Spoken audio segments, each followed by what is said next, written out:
Un cordial saludo desde La Guajira, Palomino, a los seguidores del Pensamiento al Aire y a Évol TV en 12 países, 360 ciudades de América Latina. Hoy seguiremos hablando de Estados Unidos, Venezuela y otras cositas más. Donald Trump, presidente de los Estados Unidos, destaca las medidas que se han aplicado durante 6 meses para debilitar al gobierno de Nicolás Maduro, en lo que denomina una tenaza contra la dictadura. El proceso ha implicado, 1, arrinconarlos en lo económico y legal, cierto. 2, escalada militar y recompensas, cierto también. Han acabado con más de 8 o 9 barcazas que han tratado de llevar droga y ha muerto lamentablemente personas. Tercero, despliegue de buques de guerra en el Caribe, los más grandes, lo que no habíamos visto en América. Ahí se están viendo. 4, Nobel de Paz a María Corina Machado, extraordinario. Esa mujer ha luchado, se ha mantenido, se ha esforzado por lograr revivir la democracia en Venezuela, y a eso hay que apoyarla, hay que mantenerla y hay que darle la fuerza suficiente.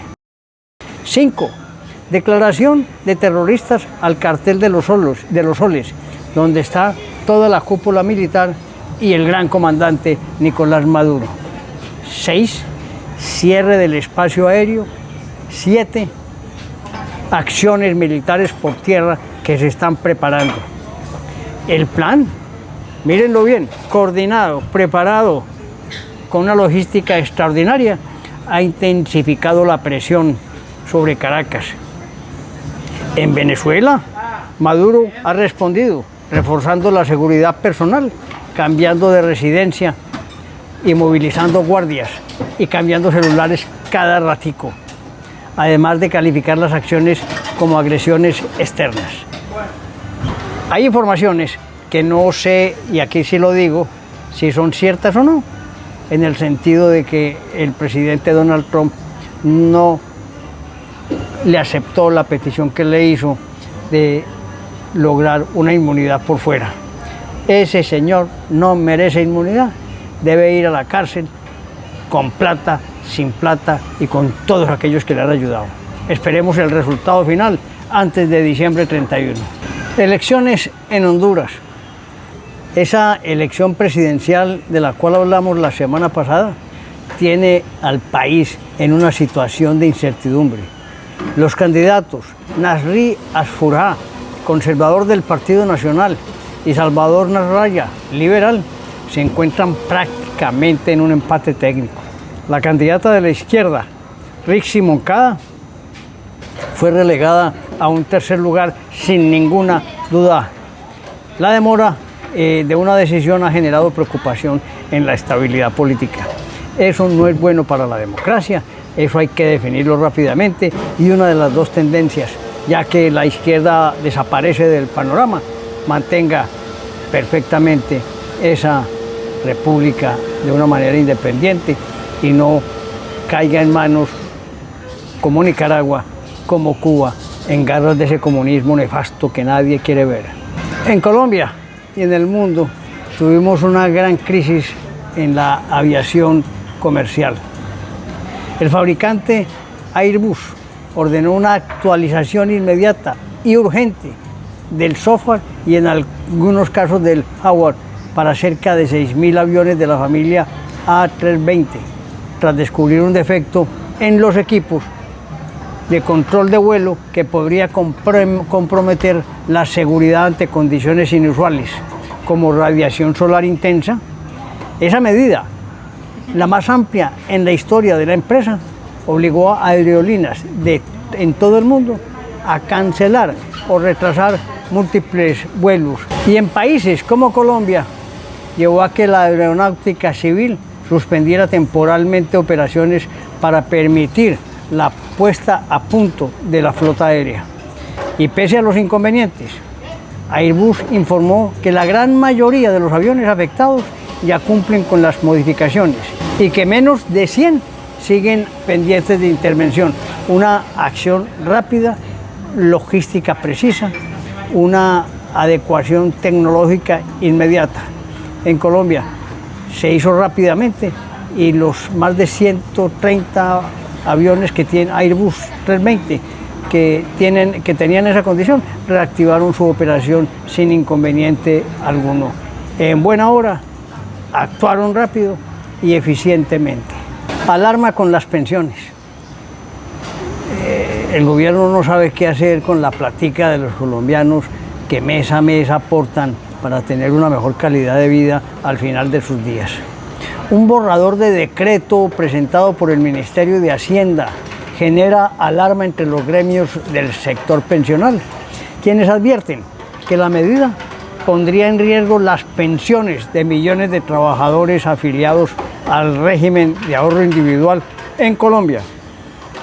Según el proyecto, se modificaría el mecanismo de ajuste conocido como deslizamiento del salario mínimo, lo que implicaría que quienes soliciten pensión mediante renta vitalicia tendrían que aportar cerca de un 30% más. Las asociaciones de Asofondos y Fasecolda aseguran que de aprobarse el decreto habría menos pensionados, pensiones más bajas y una cobertura comprometida en caso de invalidez o de sobrevivencia.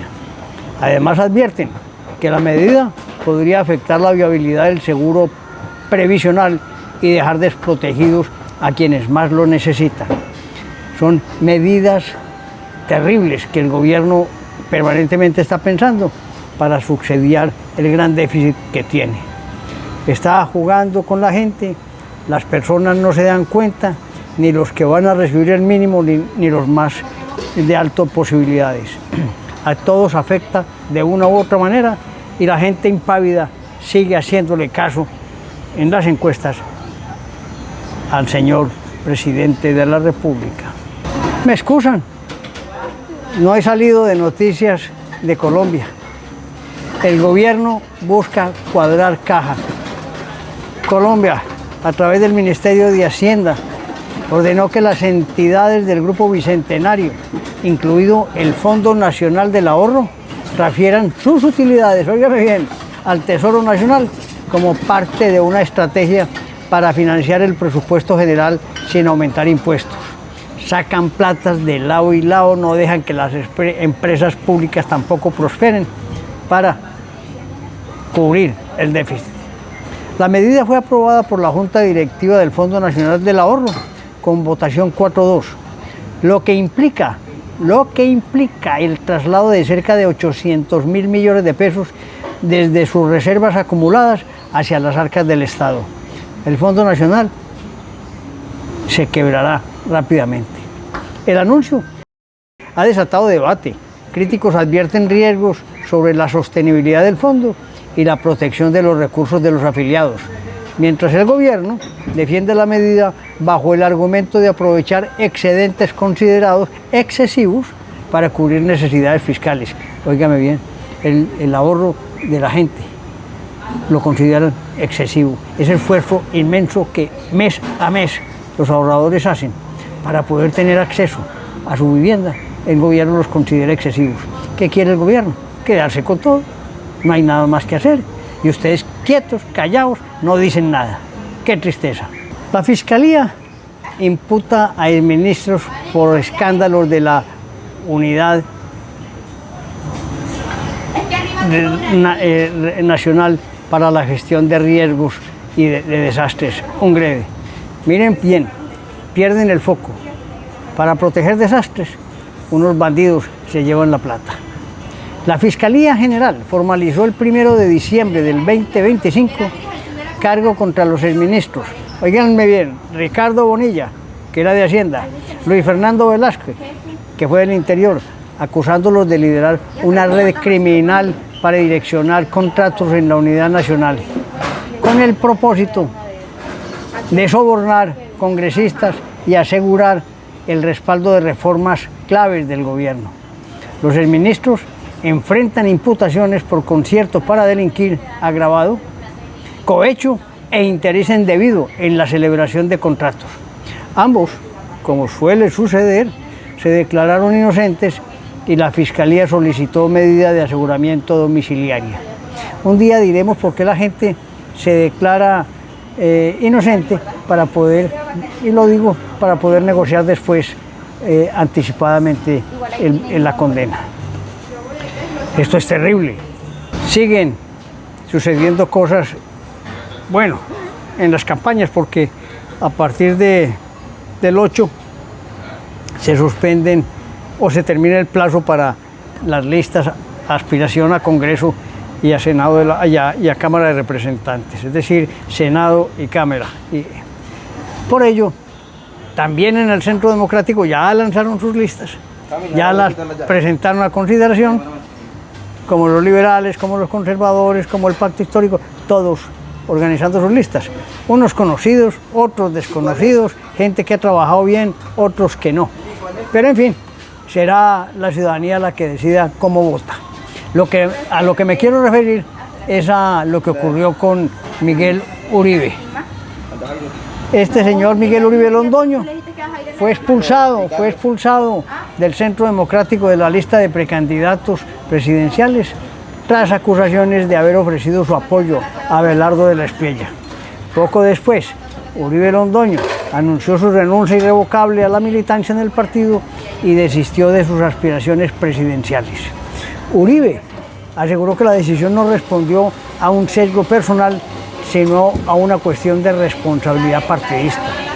Señaló que la exclusión de Miguel Uribe obedeció a lo que el partido consideró una transgresión de las reglas internas, la supuesta intención de apoyar una candidatura externa, la de Abelardo, por lo que mantuvo su respaldo al proceso de selección interna entre otros candidatos.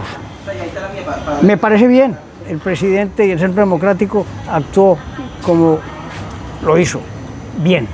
Además, Miguel Uribe Londoño, un aparecido que trató de minimizar el trabajo que habían hecho los precandidatos del Centro Democrático, a quienes reconozco su entereza, valentía y dignidad para seguir trabajando en el Centro Democrático. Veo bien a FENALCO con relación a la discusión del salario mínimo para el año 2026. Anunciaron que no participarán este año en la mesa de concertación encargada de definir el salario mínimo. Argumenta que la decisión del gobierno, comunicada públicamente antes de iniciar las negociaciones, deslegitima el proceso, pues califican ese anuncio anticipado como una medida populista, carente de soporte técnico y sin espacio real para el diálogo. Por su parte, el gobierno y el Ministerio del Trabajo han criticado la decisión del gremio, calificándola de irresponsable y advirtiendo que debilita la institucionalidad del diálogo social. Eso no es verdad. Ellos están actuando con principios porque el gobierno quiere tener un salario mínimo alto por encima de las expectativas del sector colombiano, tanto industrial como el personal y de aquellas pequeñas empresas que tanto hacen por mantener la vida en Colombia. Por último, y para no cansarlos tanto, les cuento que estoy terriblemente sorprendido. ¿Cómo les parece que la Registraduría Nacional del Estado Civil en Colombia anunció que desde el año 2026 los colombianos podrán marcar las categorías trans con una T y no binario NB en el campo sexo de sus documentos de identidad? La medida, que ya cuenta con la adecuación técnica y busca garantizar el acceso igualitario a derechos fundamentales como la identidad legal, el voto y servicios públicos. Me parece que están equivocados. Yo sostengo, como la mayoría de las personas, tanto los no binarios como los trans, que el hombre es hombre y la mujer es mujer. Que haya gustos es distinto, pero no son sino dos sexos, no más. Eso enloquece a los pobres niños de Colombia y enloquece a la gente. Respetémonos y entendamos que el hombre es hombre y la mujer es mujer, y lo demás son gustos, punto. Un cordial saludo para todos, amigos en el mundo.